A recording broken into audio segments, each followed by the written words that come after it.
Fala galera, bom, para mim essa é uma das aulas mais importantes, né?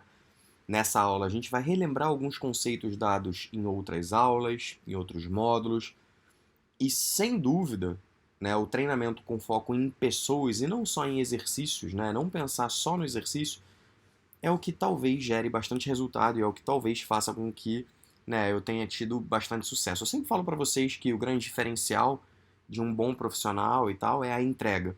E é exatamente isso. Essa entrega envolve ter uma base sólida, como tudo aquilo que a gente tem falado até agora, mas também olhar para o indivíduo, para o ser humano que está na nossa frente. Então vamos lá, vamos recapitular algumas coisas, né? Por exemplo, do módulo de evidências científicas.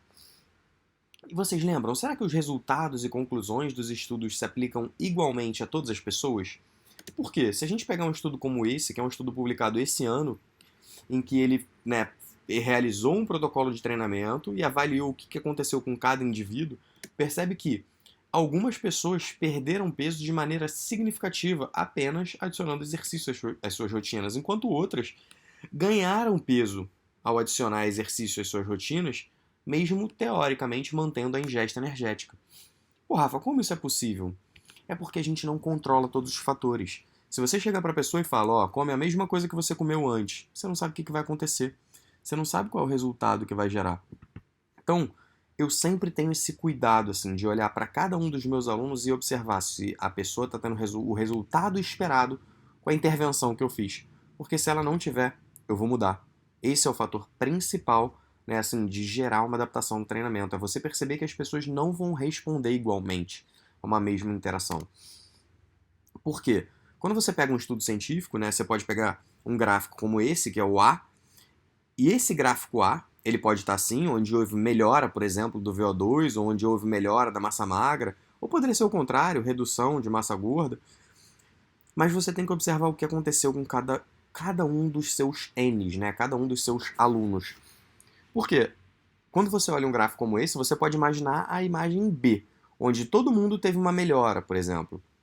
Só que, e se, por acaso, você tem alunos, né, ou tem clientes, como os casos C e D, onde alguns tiveram uma melhora significativa e outros tiveram piora? Você vai continuar fazendo o mesmo programa de treinamento? Na minha cabeça, não.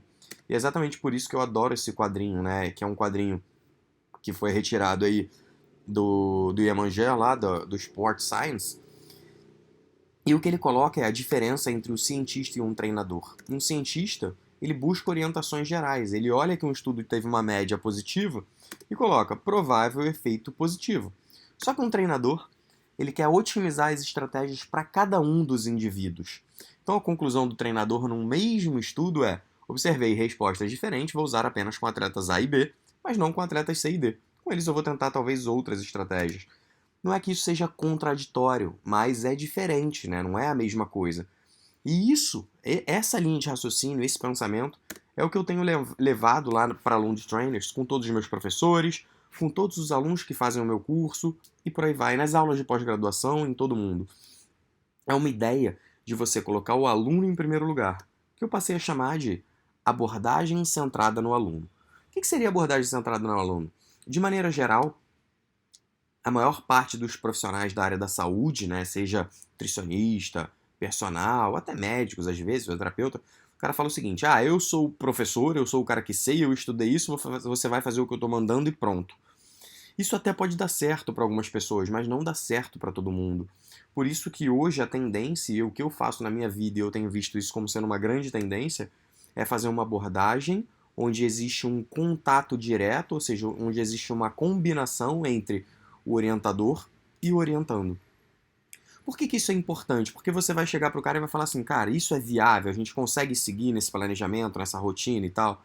Então, é uma coisa que é feita junta. Você escolhe junto com o sujeito, com base, né, no que você sabe que é importante dele realizar, você dá opções. E aí a gente vai junto nisso. É óbvio que quando você dá opções e o cara de repente escolhe uma opção que talvez não seja a melhor para ele, mas é que ele consegue nesse momento, você vai explicar também que existem outras opções, que a gente vai seguir naquela, mas se por acaso não tiver o resultado favorável, a gente vai mudar. Então, na verdade, é muito mais uma conversa, né, e envolver o aluno do que necessariamente você dizer, você tem que fazer isso, aquilo, desse jeito, daquele outro. E aí você pode estar pensando assim, ah, Rafa, mas você fala tanto em prática baseada em evidência. Porra, prática baseada em evidência não é isso. Eu preciso olhar as evidências, galera. As pessoas confundem muito. Prática baseada em evidência, obviamente que tem o peso da evidência científica atual, mas também tem a nossa experiência em campo, aquilo que a gente leva, né, ao longo da nossa vida inteira, com o público que a gente está atendendo, né, com o trabalho que a gente desenvolve, mas também com as preferências, necessidades, habilidades e tudo do cliente. Você não tem que obrigar ele a fazer, a coisa tem que funcionar de uma maneira clara, porque no final das contas o que vai fazer com que esse cara tenha resultado é a adesão ao treinamento. Então, prática baseada em evidência é um conjunto onde, entre essas três coisas. E é exatamente como a gente monta programas de treinamento lá no estúdio e é como eu ensino nos meus cursos. É você levar em consideração objetivos, né, o que a pessoa quer, emagrecer, sei lá o quê. Necessidades, por exemplo, tem uma dor aqui, tem uma necessidade específica de fazer uma determinada coisa, um fortalecimento, uma mobilidade. E as preferências do cara. Integrar essas três coisas é o que vai fazer com que cada um dos nossos alunos tenha a adesão, tenha sustentabilidade e aderência, que sem dúvida é a principal variável para gerar emagrecimento ou resultado em qualquer tipo de treino. Essa pirâmide é uma pirâmide desenvolvida pelo BioLane, né, pelo Lane Norton, mas, cara, ela serve para qualquer coisa relacionada a treinamento, né? Sempre vai ter uma base de sustentabilidade e aderência. Porque, cara, não adianta, nem todo mundo gosta de correr, nem todo mundo gosta de fazer abdominal, nem todo mundo quer levantar peso, nem todo mundo gosta de abdômen tanquinho, nem todo mundo quer ser rasgado, nem todo mundo quer contar a caloria, nem todo mundo quer ser vegano, nem todo mundo gosta de academia. Nós somos todos diferentes. Então pare de fazer o que os outros estão fazendo e ache aquilo que funciona para você, ninguém mais, você. Ou, no nosso caso, os nossos alunos. Porque o exercício é uma jornada, ele não é um destino.